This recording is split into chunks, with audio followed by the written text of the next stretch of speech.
Assalamualaikum warahmatullahi wabarakatuh. Malam ini kami akan membawakan sebuah kisah gelap dari pojok pasar Pekalongan. Kisah tentang seorang pedagang bakso sederhana bernama Pak Puji yang rela menukar nurani dan keselamatan demi memenangkan persaingan dagang. Ini bukan cerita tentang bakso. Ini adalah cerita tentang pesugihan celeng mancret, tentang rezeki kotor yang datang bersama bau busuk, sakit yang tak wajar, dan tumbal yang tak pernah cukup. Di balik ramainya pasar, tersimpan perjanjian terlarang. Di balik mangkuk bakso yang selalu habis, ada sesuatu yang ikut makan bukan manusia. Dengarkan baik-baik, karena kisah ini bukan sekadar dongeng. Dan tidak semua orang yang kalah. Selamat setelah memilih jalan pintas. Selamat menyimak. Pasar itu tidak pernah benar-benar tidur, meski sebagian besar orang menganggapnya mati setelah matahari tenggelam. Di Pekalongan, ada satu pasar tua yang justru terasa paling hidup ketika malam datang, hidup dengan caranya sendiri. Bau anyir ikan, sisa sayuran busuk, genangan air kecoklatan, dan asap rokok bercampur menjadi aroma yang tak pernah bisa hilang. Bahkan setelah hujan deras sekalipun. Di pojok pasar itulah Pak Puji biasa mangkal. Gerobak baksonya sederhana, cat biru yang mulai mengelupas, roda yang sering macet, dan kaca etalase yang sudah buram oleh minyak dan uap kuah. Setiap sore menjelang malam, Pak Puji mendorong gerobaknya ke tempat yang sama, tepat di bawah tiang lampu pasar yang cahayanya sering berkedip seperti orang sekarat. Pak Puji bukan orang jahat. Setidaknya, itulah yang selalu ia yakini tentang dirinya sendiri. Usianya hampir 50 tahun, rambutnya mulai memutih di pelipis.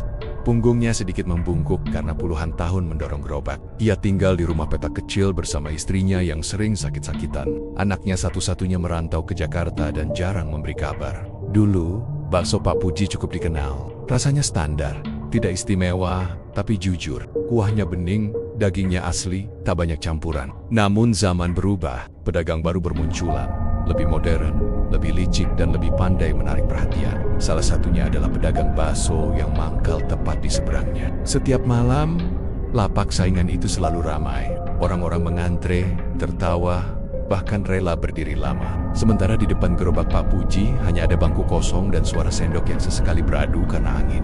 Pak Puji sering duduk menunduk, berpura-pura mengaduk kuah agar tidak terlalu terlihat putus asa. Namun hatinya perlahan dipenuhi rasa yang tak pernah ia kenal sebelumnya, iri. Kenapa baksonya selalu habis? Gumamnya suatu malam, matanya menatap ke arah seberang. Padahal, ia tahu betul, banyak pedagang di pasar ini yang tidak lagi jujur. Ada yang mencampur bahan aneh, ada pula yang bermain harga. Tapi ada juga bisik-bisik lain, bisik-bisik yang tidak pernah diucapkan keras-keras. Tentang jalan pintas, Pak Puji pernah mendengar cerita itu bertahun-tahun lalu. Tentang pedagang yang tiba-tiba kaya, dagangannya laris tak masuk akal, tapi hidupnya berakhir mengenaskan. Saat itu ia hanya tertawa dan menganggapnya dongeng pasar untuk menakut-nakuti orang. Namun kini, ketika utang menumpuk, istrinya butuh biaya berobat, dan setiap malam ia pulang dengan sisa bakso yang harus dibuang. Cerita itu kembali muncul di kepalanya lebih nyata, lebih menggoda. Malam itu, pasar terasa berbeda. Angin berhembus lebih dingin dari biasanya.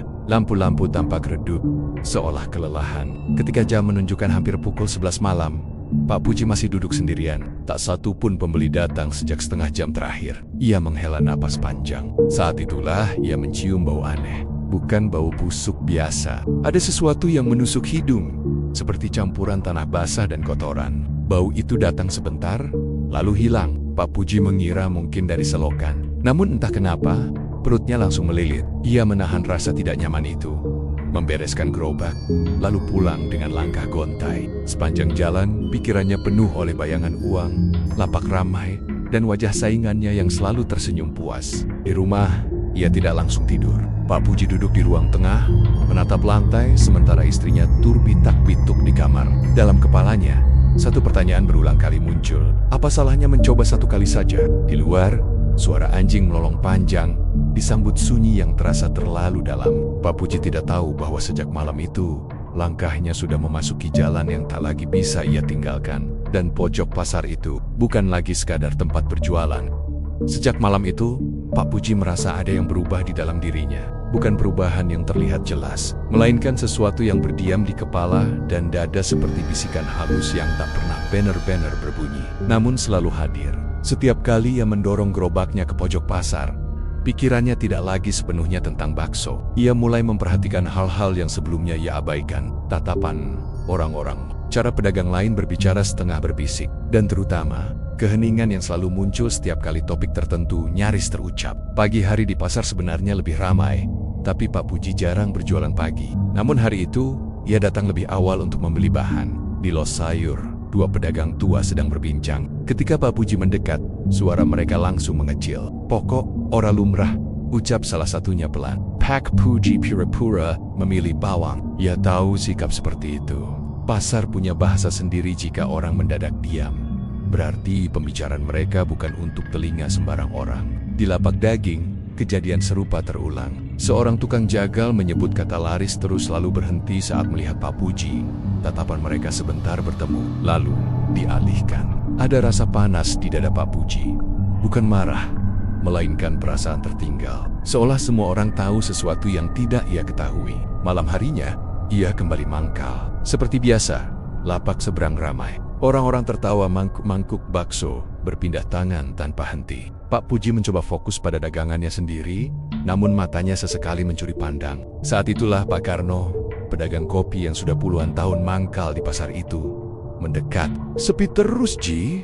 tanyanya sambil menyulut rokok. Pak Puji tersenyum pahit. "Wis biasa." "No." Pak Karno mengangguk pelan, lalu duduk di bangku kecil di samping gerobak. Ia tidak langsung bicara, hanya menghisap rokoknya dalam-dalam, menghembuskan asap ke udara malam yang lembab. "Pasar saiki wis ora koyo biyen," katanya akhirnya. "Sing jujur kadang kalah." Pak Puji menunduk. "Rezeki wis ana sing ngatur." Pak Karno terkekeh pendek. "Iyo, tapi ana sing ora sabar nunggu." Kalimat itu menggantung di udara. Pak Puji menoleh. "Maksud?" Pak Karno tidak langsung menjawab. Ia melirik ke kanan kiri, memastikan tidak ada yang terlalu dekat. Suaranya diturunkan. "Kowe tahu krungu kereta lawas?" tanya. "Sing dagang mendadak rame, tapi yurip ora su." Jantung Pak Puji berdetak lebih cepat. "Kereta opo?" Pak Karno menatap wajah Pak Puji lama, seolah menimbang sesuatu. Lalu ia menggeleng pelan. "Or penting. Loliwe." Namun justru kalimat itulah yang membuat rasa penasaran Pak Puji membengkak. Malam itu, setelah Pak Karno pergi, pikirannya tidak bisa tenang. Ia mulai mengingat cerita-cerita lama yang pernah ia dengar, tentang pedagang yang mendadak kaya, tentang bau aneh yang selalu muncul, tentang penyakit yang tidak bisa disembuhkan dokter, dan tentang celeng. Beberapa hari kemudian, hujan turun deras. Pasar lebih sepi dari biasanya. Pak Puji hampir bersiap pulang ketika seorang pria tua yang jarang ia lihat mendekat. Pakaiannya lusuh, matanya cekung dan suaranya serak. "Vaksin Hisiana," tanyanya. Pak Puji mengangguk dan menyajikan semangkuk. Pria itu makan perlahan, terlalu perlahan, seolah menikmati setiap suapan dengan cara yang aneh. Setelah selesai, ia tidak langsung pergi. "Kawang keo," tanyanya. "Iyo." Pria itu tersenyum samar. "Pasar iki akeh rahasian." Pak Puji menelan ludah. "Maksud?" Pria itu mendekat sedikit. "Ora kabeh rezeki teka saka Gusti Allah kanthi cara sing resik." Ucapan itu membuat bulu kuduk Pak Puji berdiri. Ia ingin bertanya lebih jauh, tapi pria itu sudah bangkit dan berjalan pergi, menghilang di antara lorong pasar yang gelap. Malam itu, bau aneh kembali muncul. Lebih kuat dari sehari-hari berikutnya, terasa semakin berat bagi Pak Puji. Setiap pagi ia bangun dengan tubuh lemas, perut yang tidak menentu, dan pikiran yang dipenuhi rasa gelisah. Namun ia tetap berangkat ke pasar, karena hanya itulah yang ia miliki. Gerobak bakso itu bukan sekadar alat mencari nafkah, melainkan sisa harga diri yang masih ia pertahankan. Sayangnya, harga diri itu semakin hari semakin tergerus. Saingannya di seberang lapak kini semakin ramai. Bahkan di hari biasa, ketika pasar tidak terlalu padat, orang-orang tetap mengantre. Ada yang datang dari luar pasar, ada pula yang katanya sengaja mampir karena baksonya beda. Pak Puji sering mendengar kalimat itu. "Baksonya beda." Ia tahu, itu bukan pujian untuknya. Suatu malam, hujan rintik turun perlahan. Pak Puji berharap hujan bisa mengurangi keramaian di lapak seberang. Tapi harapan itu pupus. Justru lapak saingannya makin padat, sementara di depannya hanya ada genangan air dan bangku kosong. Pak Puji duduk menatap panci kuahnya yang masih penuh. Uap panas naik pelan, seolah mengejek. Dalam hati, ia menghitung modal hari itu tidak akan kembali. Bahkan mungkin ia harus kembali berutang untuk besok. Saat itulah ia melihat saingannya tertawa lebar, menerima uang sambil bercanda dengan pembeli. Tawa itu menusuk telinga Pak Puji. Tangannya mengepal tanpa sadar. "Apa aku kurang kerja keras?" gumamnya pelan. "Apa aku kurang jujur?" Pertanyaan itu berubah menjadi tuduhan pada dirinya sendiri. Dadanya terasa sesak. Ia merasa seperti orang bodoh yang terlalu lama bertahan pada cara lama, sementara dunia sudah berlari jauh meninggalkannya. Malam itu, kekalahan terasa sangat nyata. Ketika pasar mulai sepi dan lapak-lapak lain bersiap tutup, Pak Puji masih duduk di tempatnya. Baksonya masih tersisa hampir setengah. Ia tidak sanggup membereskan. Rasanya terlalu berat. Tiba-tiba, saingannya mendekat. "Durung bali, Ji?" tanyanya sambil tersenyum. Senyum itu tidak terdengar jahat, tapi di mata Pak Puji, senyum itu terasa seperti hinaan. "Iyo, Sek," jawab Pak Puji singkat. Saingannya melirik ke panci kuah. "Isi akeh." "Yo," Pak Puji tidak menjawab. "Aku bayon yokoyo kau," lanjut pria itu, masih dengan nada ringan. "Sepi terus, tapi Yosaki wis rezekin." Kalimat itu membuat Pak Puji mendongak. "Crony pie." Saingannya terdiam sejenak. Senyumnya memudar, lalu kembali lagi lebih tipis. "Rezeki ana delain dude." Ia lalu pergi, meninggalkan Pak Puji dengan pertanyaan yang membakar kepalanya. Kalimat itu terdengar biasa bagi orang lain, tapi bagi Pak Puji, itu seperti kode yang hanya bisa dipahami oleh mereka yang sudah melangkah lebih jauh. Malam semakin larut, pasar hampir kosong. Saat Pak Puji akhirnya berdiri untuk membereskan dagangan, perutnya kembali melilit. Rasa sakit datang tiba-tiba, lebih kuat dari sebelumnya. Ia menahan perih sambil mendorong gerobak pulang. Di jalan, hujan mulai deras. Langkahnya tertatih. Di bawah cahaya lampu jalan yang redup, bayangannya terlihat aneh, lebih besar, lebih berat. Sesekali, ia merasa seperti ada bayangan lain yang mengikuti dari belakang. Sesampainya di rumah, ia langsung ke kamar mandi. Kali ini lebih parah. Tubuhnya gemetar, keringat dingin membasahi punggung. Bau tidak sedap memenuhi ruangan, membuatnya sendiri merasa mual. Setelah selesai, ia terduduk lemas di lantai. Di cermin buram kamar mandi, wajahnya tampak pucat, matanya cekung. Ia hampir tidak mengenali dirinya sendiri. Di ruang tengah, ia mendengar istrinya terbatuk keras. Batuk itu terdengar lebih parah dari biasanya. Pak Puji ingin bangkit, ingin menemaninya, tapi tubuhnya terasa berat. Saat itulah pikiran gelap itu kembali muncul. Lebih jelas dari sebelumnya. "Kalau aku terus begini, aku bakal kalah selamanya." Ia teringat kota-kota Pak Karno. Terbayang pria tua misterius yang mengatakan pasar punya banyak rahasia. Semua itu kini terasa seperti potongan puzzle yang mulai menyatu. Pak Puji menutup wajah dengan kedua tangan. "Yen pancen, ana dalan Leo," bisiknya lirih, hampir seperti doa. "Aku gelem bayar." Di luar, hujan berhenti mendadak. Sunyi turun begitu cepat, seolah dunia sedang menahan napas. Dari keyohan, terdengar suara aneh seperti dengusan berat, pendek, lalu hilang. Pak Puji tidak tahu bahwa pada malam itu, tekadnya telah berubah. Dari sekadar keinginan untuk bertahan hidup, menjadi keinginan untuk menang apapun harganya. Dan ketika seorang manusia mulai menerima kekalahan dengan cara seperti itu, jalan yang terbuka di depannya bukan lagi jalan terang, melainkan jalan yang menurun, gelap dan licin, menuju sesuatu yang selama ini hanya ia dengar sebagai bisik-bisik pasar. Belumnya, perut Pak Puji tiba-tiba mulas hebat. Ia terpaksa menutup lapak lebih awal dan berlari pulang. Di rumah, ia bolak-balik ke kamar mandi hingga dini hari. Tubuhnya lemas, keringat dingin mengucur. Istrinya terbangun dan bertanya dengan cemas, tapi Pak Puji hanya menggeleng. Saat ia akhirnya terbaring, matanya sulit terpejam. Dalam setengah sadar, ia merasa seperti mendengar suara langkah berat di luar rumah. Seperti kuku menghantam tanah, disertai suara napas kasar dan bau busuk yang menusuk. Pak Puji menarik selimut hingga menutupi kepala. Dalam hatinya, ketakutan dan keinginan mulai bercampur menjadi satu. Ia mulai sadar bahwa bisik-bisik pasar bukan sekadar gosip, itu adalah peringatan. Namun peringatan seringkali datang terlambat bagi orang yang sudah terlalu lama merasa kalah. Dan Pak Puji perlahan mulai mendengarkan bisikan itu. Sejak malam itu, tidur Pak Puji tidak pernah benar-benar nyenyak. Setiap kali matanya terpejam, selalu ada perasaan seolah dirinya sedang diawasi. Bukan oleh manusia, melainkan oleh sesuatu yang tidak memiliki bentuk pasti. Namun kehadirannya terasa nyata, berat, lembab, dan menekan dada. Pagi datang dengan tubuh yang semakin lemah. Pak Puji tetap memaksa diri ke pasar, namun pikirannya kosong. Tangannya bekerja otomatis, seperti kebiasaan bertahun-tahun. Sementara hatinya sudah melayang jauh ke satu arah yang sama, Alas Roban. Nama itu tiba-tiba muncul di kepalanya, tanpa ia tahu dari mana asalnya. Ia pernah mendengarnya dari cerita sopir-sopir truk, dari pedagang yang suka nongkrong larut malam. Tempat yang dianggap angker, penuh pantangan, dan menjadi persinggahan orang-orang yang mencari sesuatu di luar kewajaran. Siang itu, saat pasar tidak terlalu ramai, Pak Puji bertemu kembali dengan Pak Karno. Pedagang kopi itu tampak menatapnya lama, seolah melihat perubahan yang tidak disukai. "Kowe ketok, ora sehat Ji," kata Pak Karno pelan. Pak Puji hanya mengangguk. "Kowe ojo sembrono," lanjutnya. "Ana perkara sing yen wis kebuka, ora iso ditutup maneh." Pak Puji menelan ludah. Pak Karno tahu krungu soal alas roban. Wajah Pak Karno langsung berubah. Senyum tipisnya lenyap. Ia menghela napas panjang, lalu menatap ke arah lorong pasar yang sepi. "Krungu," jawabnya singkat. "Lan aku nayar nek kau ora naidak kono, yen wong wis kepentok." Tanya Pak Puji lirih. "Yen wis ora endok pilihan?" Pak Karno berdiri. "Pilihan kui tansah ana, sing ora ana kui kesabaran." Ia pergi tanpa menoleh lagi. Kata-katanya bukan menenangkan, justru membuat dada Pak Puji semakin sesak. Ia merasa tidak ada yang benar-benar memahami keadaannya. Sore itu, Pak Puji tidak berjualan.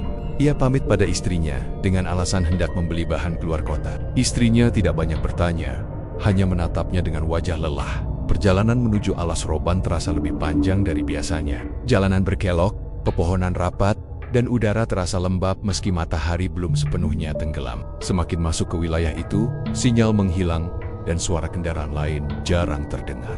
Pak Puji merasakan jantungnya berdetak tak beraturan. Ia berhenti di sebuah warung kecil di pinggir jalan. Pemiliknya seorang perempuan tua dengan tatapan tajam. Ketika Pak Puji bertanya tentang seseorang yang bisa membantu urusan rezeki, perempuan itu terdiam lama. "Rezeki opo sing kau geli?" tanyanya. Pak Puji ragu menjawab. "Rezeki." Perempuan itu menyipitkan mata. "Yen kau wis dikenkin, berarti sing kowe goleki dudu rezeki biasa." Ia menunjuk ke arah jalan kecil yang nyaris tertutup semak. "Tindak kake, dalan kui.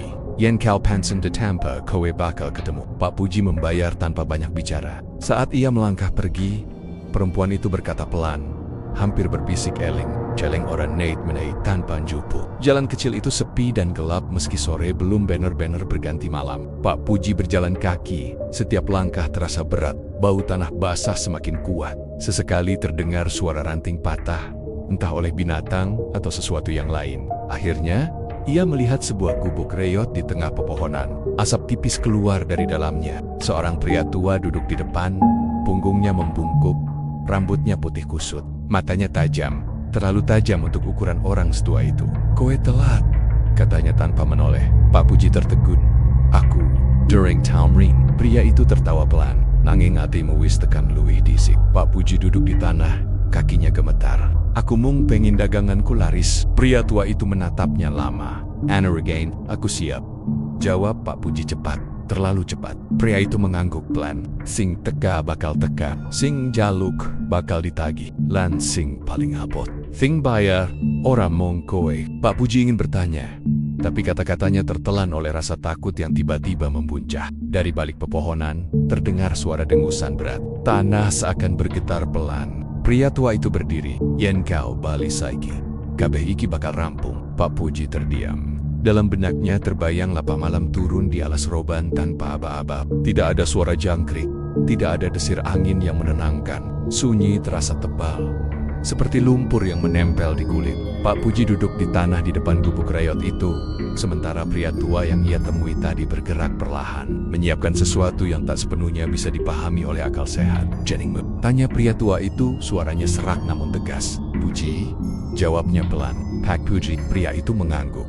"Jeneng kui bakal dicatat." Ia mengeluarkan sebilah pisau kecil yang sudah kusam. Pak Puji refleks menarik tangannya, tapi tatapan pria itu membuat tubuhnya membeku. "Getihmu duduk kanggo aku," catat pria itu. "Iki mong tanda." Dengan tangan gemetar, Pak Puji mengulurkan jarinya. Pisau itu menyentuh kulitnya, dingin lalu perih. Setetes darah jatuh ke tanah. Anehnya, tanah itu tidak menyerap darah tersebut. Tetesan merah itu justru tampak menghitam, seperti bercampur sesuatu yang busuk. Dari dalam gubuk, tercium bau menyengat yang membuat perut Pak Puji langsung melilit. Bau kotoran yang bercampur tanah basah, sama persis dengan bau yang selama ini menghantuinya. Ia menutup mulut, menahan mual. "Ambekan," perintah pria tua itu. "Yen kau muntah ritual gek." Nanging akibat tetap nempel. Pak Puji mengangguk, keringat dingin mengalir di pelipisnya. Pria tua itu mulai melantunkan yukipan-yukapan yang tidak dikenali Pak Puji. Bukan bahasa Jawa, bukan pula bahasa Indonesia. Setiap suku kata terdengar berat, seolah membawa sesuatu keluar dari tanah. Udara di sekitar mereka terasa semakin pengap. Lalu, tanah bergetar. Awalnya pelan, seperti langkah kaki jauh di dalam hutan. Getaran itu semakin kuat, diiringi suara dengusan berat. Pak Puji menelan ludah. Dadanya berdebar begitu keras hingga terasa sakit. Dari kegelapan pepohonan, terdengar suara lain. Suara seperti cairan jatuh ke tanah, disertai bau busuk yang semakin menusuk. Pak Puji merasa lututnya lemas. "Dengarkan aku baik-baik," kata pria tua itu. Kini suaranya berubah lebih rendah. "Celeng sing bakal derek uripmu dudu celeng biasa. Dheweke mangan saka kerakusanmu, lan menehi saka kotoran." Pak Puji mengernyit, tapi tidak berani bertanya. "Daganganmu bakal laris," lanjutnya. "Wong-wong bakal teka tanpa ngerti sebabe, nanging saben wengi awakmu bakal ngelingi perjanjianku." Getaran berhenti mendadak. Hening menyergap. Terlalu hening. Lalu, dari balik gelap, terdengar suara napas kasar tepat di belakang Pak Puji. Bau busuk menyergap hidungnya begitu kuat hingga kepalanya pening. Ia ingin menoleh, tapi tubuhnya tidak mau bergerak. "Kowe ora oleh ndeleng," bisik pria tua itu tajam. "Yen kau neleng, nyawamu langsung dijupuk." Pak Puji memejamkan mata sekuat tenaga. Ia merasakan sesuatu mendekat, bukan menyentuh, tapi kehadirannya begitu dekat hingga bulu kuduknya berdiri. Tanah di bawahnya terasa hangat dan basah. Terdengar suara cairan mengalir, diikuti dengusan puas. Perut Pak Puji tiba-tiba mulas luar biasa. Rasa sakitnya seperti dipelintir dari dalam. Ia menjerit, "Tertahan, Trimo," kata pria tua itu. "Iki tanda yen kau wisti." Pak Puji tidak tahu berapa lama ritual itu berlangsung. Waktu seolah berhenti. Yang ia rasakan hanya sakit, bau busuk dan ketakutan yang melumpuhkan. Ketika semuanya berhenti, tubuhnya ambruk ke tanah. Pria tua itu berdiri di sampingnya. "Mulai bengi iki," katanya datar, "seleng bakal melu mule karo kau, apa sing kudu tak lakoni?" Tanya Pak Puji lemah. "Ana pantangan," jawabnya. "Kowe ora oleh nuduh rezekimu saka ngendi, ora oleh ninggal dagang luwih saka 3 dina, lan nalika wektu njaluk teko kowe ora oleh nolak." Pak Puji terdiam. "Yen aku nolak?" Pria tua itu tersenyum tipis. "Celeng ora neit nerima penolakan, deweken jupuk diu." Pak Puji menggigil. Saat ia akhirnya bangkit dan meninggalkan alas roban, perutnya kembali melilit hebat. Ia hampir tidak sempat menepi sebelum semuanya keluar begitu saja. Bau busuk itu menyelimuti dirinya, membuatnya menangis diam-diam. Dalam perjalanan pulang, rasa takut bercampur dengan harapan gelap. "Yen iki regen, supaya daganganku urip, apa aku kuat membayare?" Di kejauhan, kota mulai terlihat. Lampu-lampu Pekalongan menyala satu persatu, seolah menyambutnya pulang.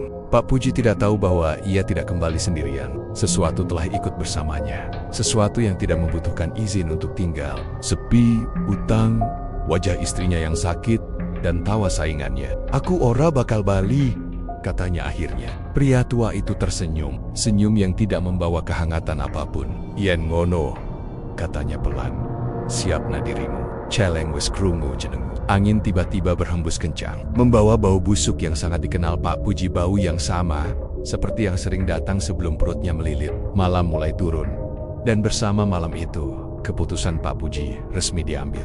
Ia tidak sadar bahwa sejak melangkah ke gubuk itu, ia sudah tidak sepenuhnya berjalan sebagai manusia biasa. Dan apapun yang akan ia dapatkan kelak, akan datang bersama sesuatu yang selalu menuntut kembali miliknya. Keesokan paginya, Pak Puji terbangun dengan tubuh yang terasa asing. Bukan sakit seperti orang demam, melainkan rasa berat yang menempel di tulang. Perutnya masih tidak nyaman, namun anehnya ada tenaga yang memaksanya bangkit. Seperti dorongan halus tapi tak bisa dilawan. Ia bersiap berjualan seperti biasa. Di dapur sempit rumahnya, ia menyiapkan adonan bakso dengan tangan gemetar. Saat mencampur daging dan bumbu, hidungnya kembali mencium bau busuk itu. Bau yang sama seperti malam ritual. Ia refleks menoleh ke belakang, tapi tidak ada siapapun. "Iki mang pikiranku," gumamnya. Istrinya keluar dari kamar, wajahnya pucat. "Kau ora apa-apa Ji, ambumu kok aneh." Pak Puji terdiam sesaat, lalu menggeleng. Makin bahane, ia tidak berani menatap mata istrinya terlalu lama. Ada rasa bersalah yang tiba-tiba muncul, tapi segera ditekan dalam-dalam. Ia sudah terlalu jauh untuk mundur. Sore harinya, Pak Puji mendorong gerobak ke pojok pasar seperti biasa. Namun, ada sesuatu yang berbeda. Sebelum ia benar-benar berhenti, satu orang datang, bags and pack. Lalu, 2 orang, 5 orang, 10 orang. Dalam hitungan menit, Bangku di depan gerobaknya penuh. Orang-orang berdiri mengantre. Pak Puji tertegun. Tangannya bekerja otomatis, menuang kuah, menyendok bakso, menyerahkan mangkuk demi mangkuk. Lapak saingannya di seberang. Sepi. Pak Puji sesekali menoleh. Jantungnya berdebar cepat. Ada rasa senang yang meledak di dadanya. Rasa yang selama ini ia impikan. Ia ingin tersenyum, tapi bibirnya terasa kaku. "Bakson, kok enak yo?" kata seorang pembeli. "Iyo, beda karo bien," sahut yang lain. Pak Puji hanya mengangguk kecil. Dalam hatinya, ada suara lain yang tertawa pelan. Malam itu, baksonya habis sebelum jam 9. Tidak pernah terjadi sebelumnya. Uang di laci gerobak terasa berat. Tangannya gemetar saat menghitungnya. Namun bersamaan dengan rasa senang itu, perutnya mulai melilit. Satu tarikan napas. Dua, rasa sakitnya datang bergelombang. Pak Puji menutup lapak lebih awal dan pulang dengan langkah tergesa. Di rumah, ia kembali bolak-balik ke kamar mandi. Lebih parah dari sebelumnya. Tubuhnya menggigil, keringat dingin membasahi lantai. Bau busuk memenuhi rumah. Istrinya mengetuk pintu dengan cemas. "Pak, kau napa?" "Ora apa-apa," jawab Pak Puji terengah. "Masuk we." Namun saat ia menatap kloset yang kotor, ada perasaan aneh. Seperti ada yang puas. Seperti ia baru saja membayar sesuatu. Hari-hari berikutnya, keajaiban itu terus berlanjut.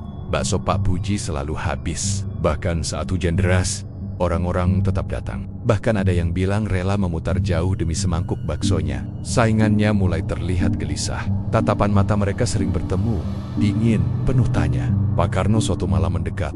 Wajahnya tegang. "Gi kau ninda kakio." Pak Puji terdiam. "Maksud?" Pak Karno mengendus pelan. "Ambumu, aku krungu, ambu iki bien. Ambu sing ngawa cilaka." Pak Puji tersenyum tipis. "Mungkin kopimu sing basi." Pak Karno berdiri, wajahnya pucat. "Yen pancen kue dalanmu, aku ora aiso nulungi." Ia pergi tanpa menoleh. Malam itu, saat Pak Puji menghitung uang di rumah, ia mendengar suara aneh dari luar. Seperti dengusan pendek, diikuti suara cairan jatuh ke tanah. Bau busuk kembali muncul, lebih kuat dari biasanya. Pak Puji menutup pintu rapat-rapat. Ia duduk memeluk lutut. "Wis cukup," bisiknya. "Aku wis membayar." Namun suara itu justru terdengar semakin dekat. Lalu saat ia akhirnya berani membuka pintu, halaman rumahnya kotor oleh sesuatu yang perubahan pada Pak Puji tidak hanya terlihat dari ramainya lapak bakso. Tubuhnya perlahan berubah, seperti diperas dari dalam. Wajahnya semakin tirus, matanya cekung dengan lingkar hitam yang tak pernah hilang meski ia mencoba tidur lebih lama. Bau aneh kerap menempel di tubuhnya. Bau yang tak bisa dihilangkan sabun atau air. Orang-orang pasar mulai memperhatikan. "Ambune Pak Puji kok koyogot?" "Yo," bisik seorang pedagang sayur. "Aku krungu, benji-benji dewe ke kerap mules," sahut yang lain. Pak Puji mendengar semua itu. Ia hanya berpura-pura tidak peduli. Setiap kali komentar itu muncul, ia menghibur dirinya dengan suara koin dan lembaran uang yang terus bertambah. Namun malam demi malam, gangguan semakin menjadi. Ia sering terbangun tepat tengah malam. Perutnya melilit hebat, disertai suara dengusan di luar rumah. Kadang suara itu terdengar seperti mengitari rumahnya. Kadang berhenti tepat di depan pintu.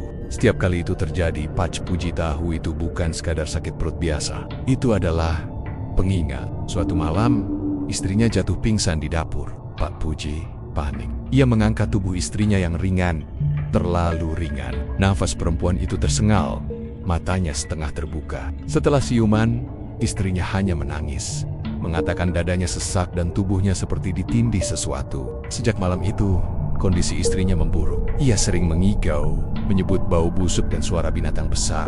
Pak Puji hanya bisa duduk di samping ranjang, menggenggam tangan istrinya dengan perasaan yang tak bisa ia jelaskan. Di pasar, kejadian aneh mulai terjadi. Seekor kucing yang biasa tidur di dekat gerobak Pak Puji ditemukan mati. Perutnya menggelembung, kotoran tercecer di mana-mana. Beberapa hari kemudian, ayam milik pedagang sebelah mati mendadak dengan kondisi serupa. Orang-orang mulai menghindari pojok pasar. Saingan Pak Puji tampak semakin tertekan. Dagangannya sepi total. Wajahnya pucat, tubuhnya gemetar setiap kali berpapasan dengan Pak Puji.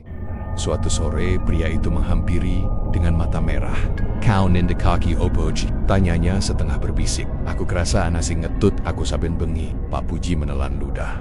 "Aku ora ngerti maksudmu." Saingannya mencengkeram lengan Pak Puji. "Yen iki gegayutan karo kau, aku nyuwun mandek." Pak Puji melepaskan pegangan itu. "Aku mendodol bakso." Malam itu, saingannya tidak membuka lapak. Keesokan harinya, Pasar gempar. Saingan Pak Puji ditemukan di rumahnya dalam kondisi mengenaskan. Tubuhnya kaku. Lantai kamar mandi kotor oleh sesuatu yang membuat orang-orang menutup hidung. Tidak ada luka jelas, hanya ekspresi wajah yang penuh ketakutan. Pak Puji mendengar kabar itu sambil duduk di bangku gerobaknya. Tangannya gemetar hebat. Dalam kepalanya terngiang kata-kata pria tua di alas roban, "Sing bayar ora mung kowe." Perut Pak Puji langsung melilit. Ia berlari pulang lebih awal, muntah di sepanjang jalan. Sesampainya di rumah, suara dengusan itu kembali terdengar. Kali ini, lebih dekat, lebih lama. Dalam setengah sadar, Pak Puji melihat bayangan besar di dinding rumahnya. Bayangan itu bergerak lambat, seolah mengendus. Bau busuk memenuhi ruangan. "Wis, cukup. Aku orang jaluk iki." Namun di dalam kepalanya, suara lain menjawab, dingin dan puas. Durung Pak Puji mulai sadar bahwa yang ia terima selama ini hanyalah permulaan. Caleng itu tidak sekadar meminta sakit dan bau. Ia meminta keseimbangan, dan keseimbangan itu dibayar dengan nyawa dan penderitaan orang-orang di sekitarnya. Di pojok pasar Pekalongan, orang-orang mulai berani bersumpah. Ada sesuatu yang ikut berjualan bersama Pak Puji, dan sesuatu itu sudah mulai mengambil miliknya satu persatu. NG tidak ingin ia lihat terlalu lama. Pak Puji muntah di tempat. Di dalam hatinya, ketakutan mulai menggerogoti rasa senang. Ia mulai sadar bahwa bakso yang selalu habis itu tidak datang tanpa sebab. Setiap mangkuk yang terjual, setiap lembar uang yang masuk, seperti memiliki bayangan sendiri, bayangan yang menuntut balasan saat malam tiba. Dan caleng itu tidak pernah benar-benar pergi. Ia hanya menunggu waktu untuk meminta lebih.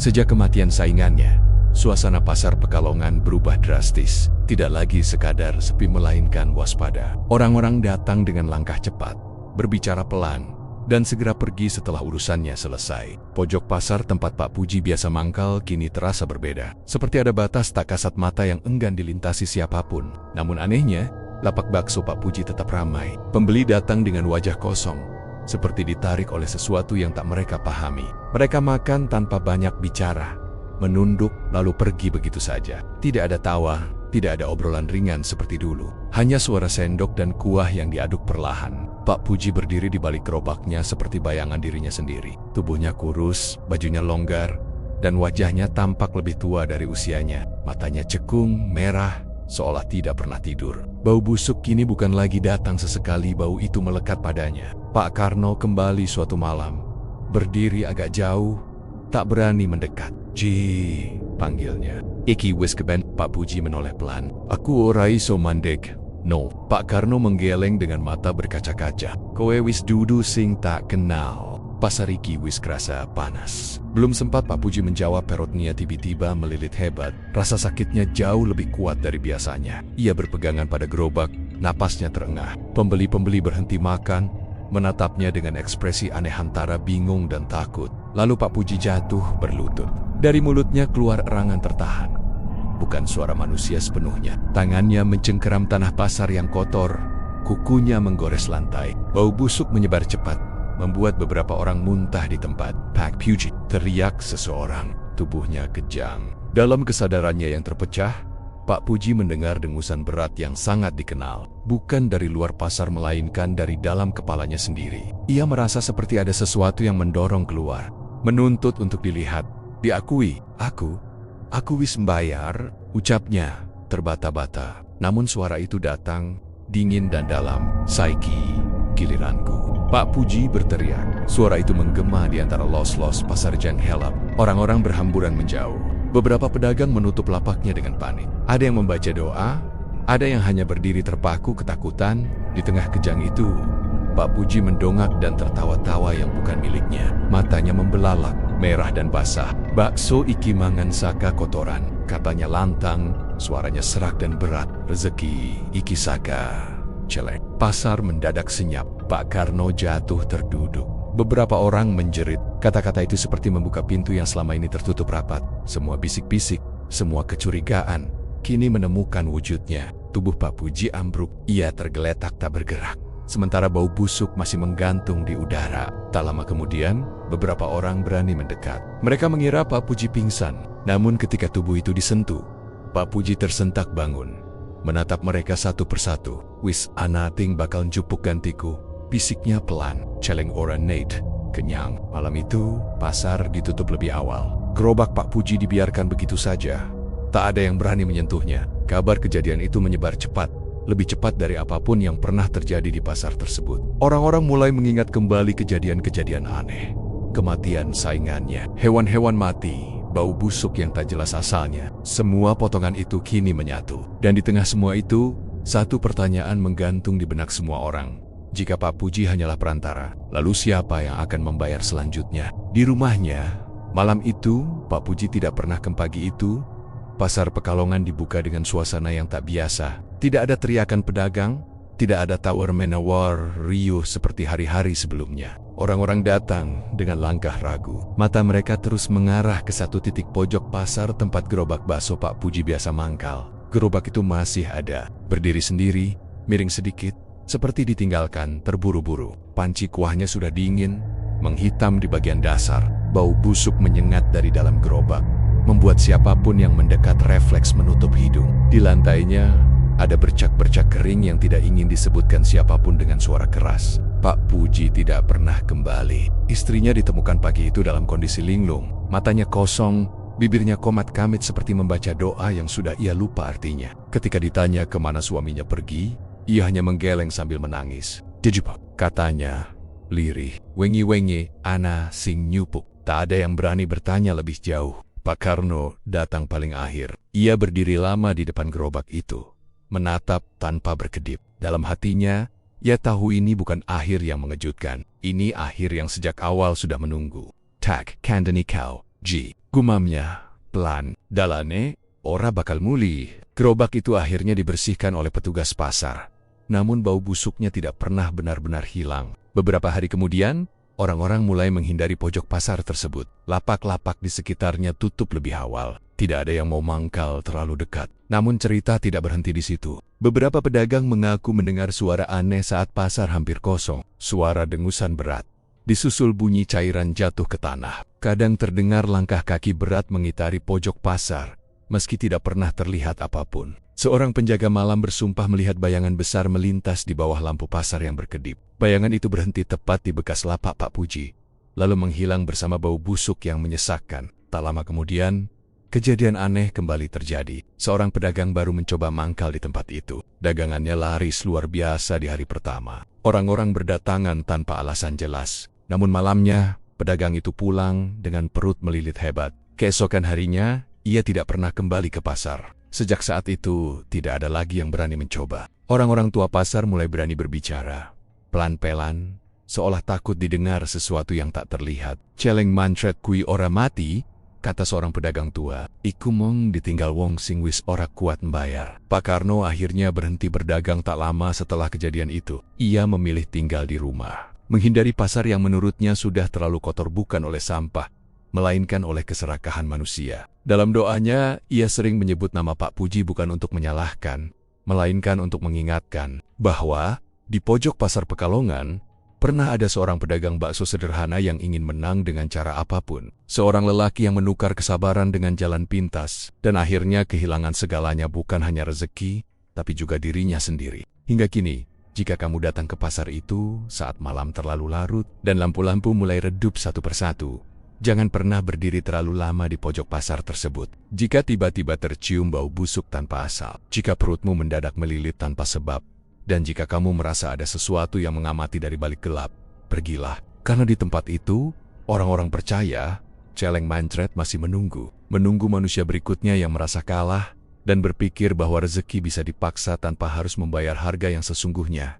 Li istrinya ditemukan pingsan sendirian, memeluk ranjang kosong. Tidak ada tanda perlawanan, tidak ada jejak kaki, hanya bau busuk yang memenuhi rumah, lebih pekat dari sebelumnya. Seolah sesuatu telah menjemput haknya. Dan pasar Pekalongan, yang sejak dulu menyimpan banyak rahasia, malam itu menelan satu lagi. Rahasia yang tidak pernah ingin diingat, namun tak akan pernah bisa dilupakan.